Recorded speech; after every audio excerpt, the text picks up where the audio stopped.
Unforgettable stories out of Western Jamaica from the scrapbooks of Adrian Freighter. There is absolutely no doubt that when it comes to music, reggae dancehall is the official music of Jamaica. In addition to being the island that gave birth to this global music form, it is the music that made Bob Marley the global icon and artist of the century that he is.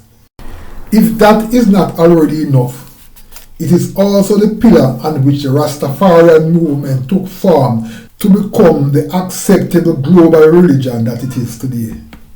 Despite reggae's amazing global impact, the music has never really got the traction it deserves here in Jamaica. In fact, they see it as the same bugguyagga music that they called it before the likes of Bob Marley, Peter Tosh, Bunny Wailer, Jimmy Cliff, Burning Spear, Black Uhuru, Shaggy, Sean Paul, and the many other stars that Jamaica has produced, took it globally and got the world to love it. For the Jamaican elites, their preferred option is jazz with a little blues, which they consider more relaxing and which is often played at locations where regular folks seldom venture because of the prohibitive cost and the general lack of appeal. In fact, to be frank, the Jamaica Jazz Festival, which was sold to businessman Walter Elmore in 2004 and rebranded as Jamaica Jazz and Blues Festival, was not exactly my cup of tea, and I suspect it was not the cup of tea for many other Jamaicans. However, because of my work as an entertainment journalist, I was forced to cover these events, albeit they did not spark very much interest in me.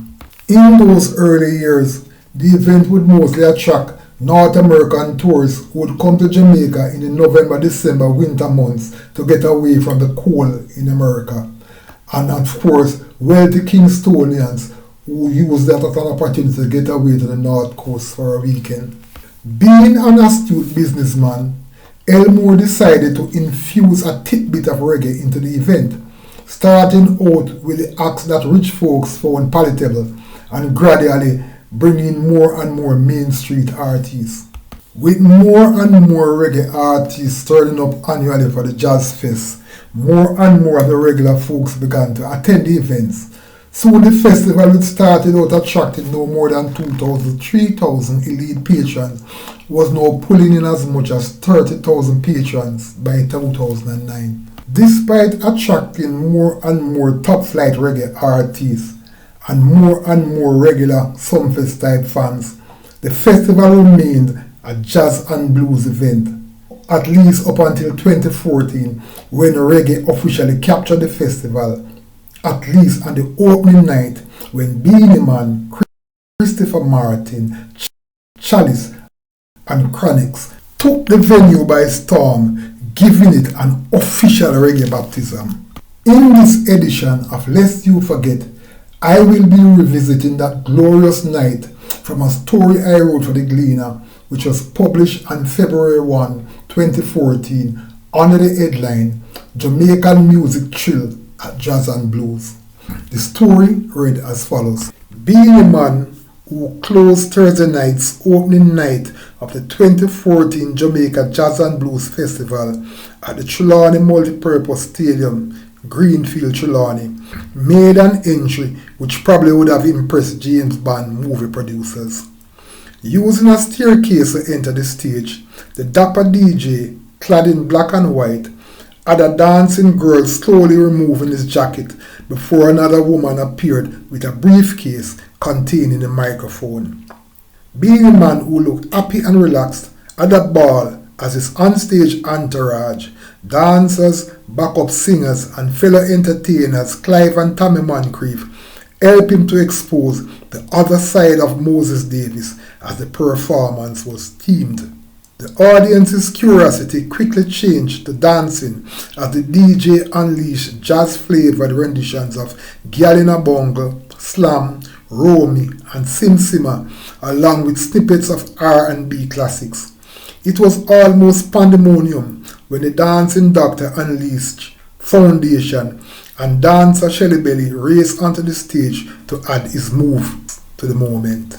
As Beenie Man does with songs from his extensive catalogue, including Street Life, he lifted the tempo several notches when he did a delightful country and western segment. He also gave a buzz to a few sidekicks.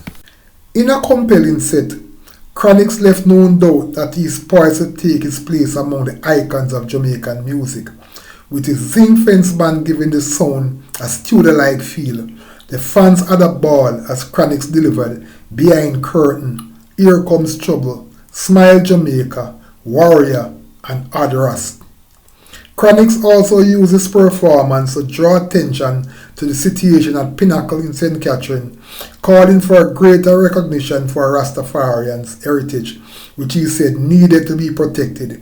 He also bemoaned the fact that Jamaica lacks proper entertainment venues.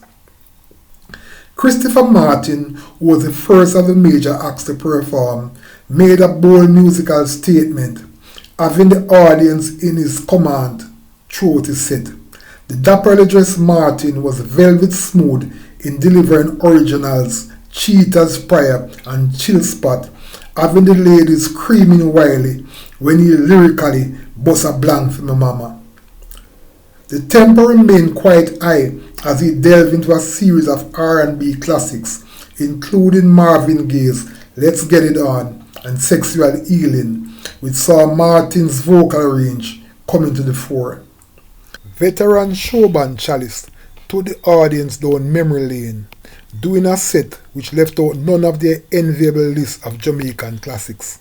It was sweet reggae music at its best, as the vocal skills of Dean Stevens and Wayne Harman blended perfectly, along with the dazzling musicianship from the band. With Sizzled On, Good to Be There, I'm Trying, Marie, Can't Dub, and Revival, which are the jazz and blues patrons singing and dancing along. At the end of the performances, there was absolutely no doubt that reggae was the dominant music in Jamaica, whether it was at Reggae Sumfest or Jamaica Jazz and Blues. In looking back at that memorable night at the Chalace Stadium, it was definitely one of those unforgettable stories out of Western Jamaica. Unforgettable stories out of Western Jamaica from the scrapbooks of Adrian Freighter. Before you go, please remember to subscribe.